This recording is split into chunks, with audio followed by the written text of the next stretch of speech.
What's up, guys? Welcome back to Aprende Inglés Facil. I'm Lily. And I'm Ethan. Day 26, people. We are officially moving past the quarter-century mark of this podcast. How are we feeling, Lily? Honestly, a little tired, but super hyped, because today's topic is like a personal attack on both of us, I think.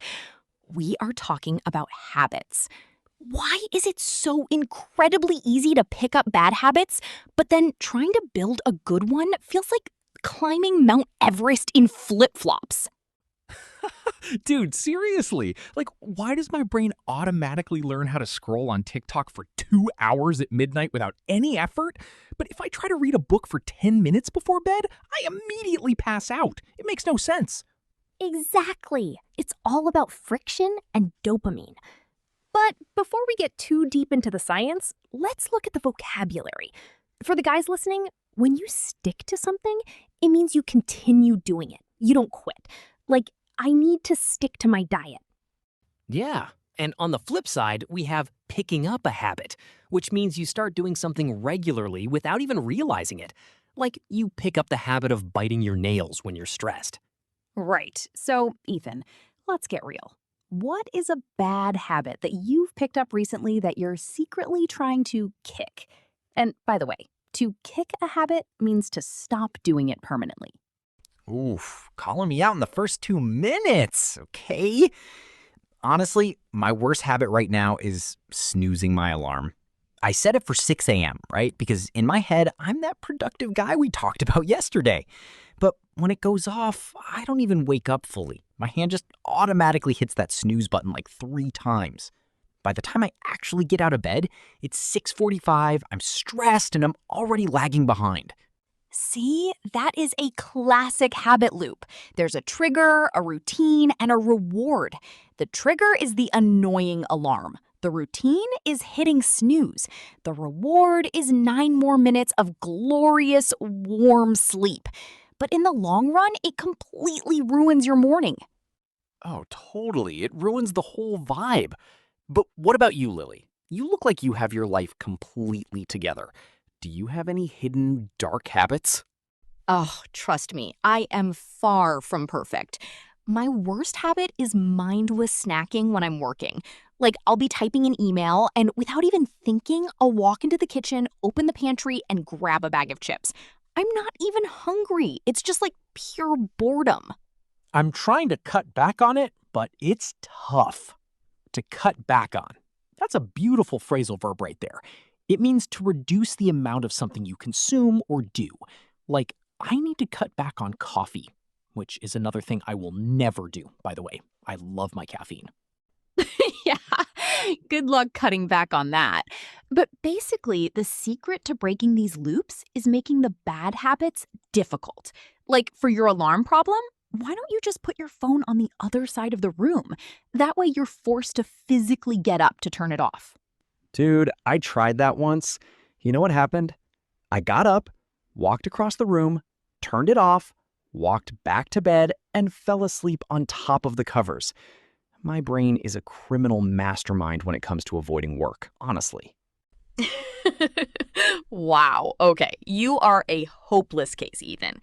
But seriously, that's where discipline comes in. Motivation gets you started, but discipline keeps you going. In English, when you have to do something tough, even when you don't want to, we say you have to bite the bullet. Bite the bullet. Love that idiom. It basically means to face a difficult situation with courage, to just suck it up and do it. So, okay, we know how hard it is to break bad ones, but how do we actually build good ones? Like, what if someone listening wants to build the habit of practicing English every day? The best trick for that is something called habit stacking. Basically, you take a habit you already do every single day without fail, like drinking your morning coffee, and you stack the new habit right on top of it.